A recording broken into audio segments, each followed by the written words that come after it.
اللهم صل على رسولك أعوذ بالله من الشيطان الرجيم بسم الله الرحمن الرحيم السلام علیکم خواتین و حضرات. میں معذرت چاہتا ہوں، آج آپ سے کچھ جلدی اجازت لوں گا. میرے یہاں کچھ ایسا فیملی فنکشن ہے جس کو میں اوائڈ نہیں کر پا رہا. لاسٹ سنڈے نور کے سلسلے میں بات ہوئی تھی کہ میں کچھ اس پہ عرض کرنے کی کوشش کروں گا.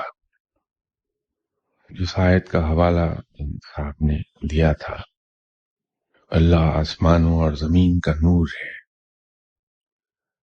جب کچھ نہیں تھا، صرف رب تعالیٰ اس کے فرشتے تھے، اور رب نے چاہا کہ وہ کوئی ایسی تخلیق کرے جس سے اس کی ذات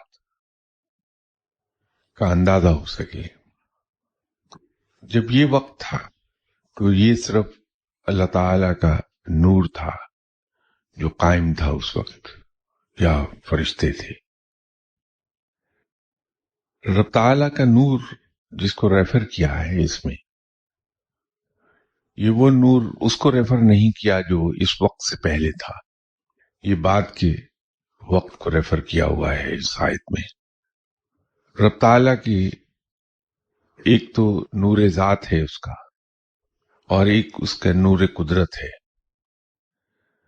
جو اس کا نور قدرت ہے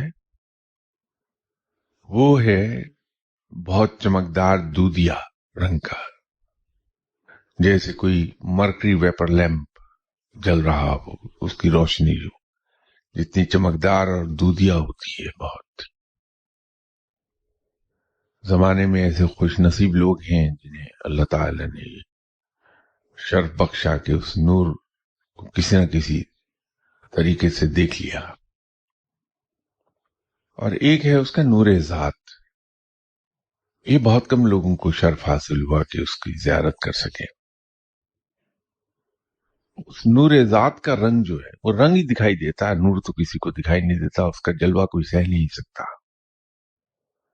وہ بالکل ہلکا، آسمانی رنگ سے بھی کہیں ہلکا، بہت ہی چمکدار نیلا رنگ ہے اس کے نور کا، جو وہ نور ذات کا رنگ ہے اس کا.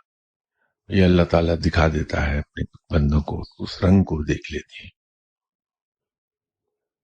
تو جب رب نے یہ چاہا کہ وہ کائنات کی تخلیق کرے تو اس نے اپنے نور سے، اس کے قلبی حصے سے، درمیانی حصے سے نور کا ایک حصہ لیا، یا یوں کہیے کہ اس کو پیدا کیا وہاں سے.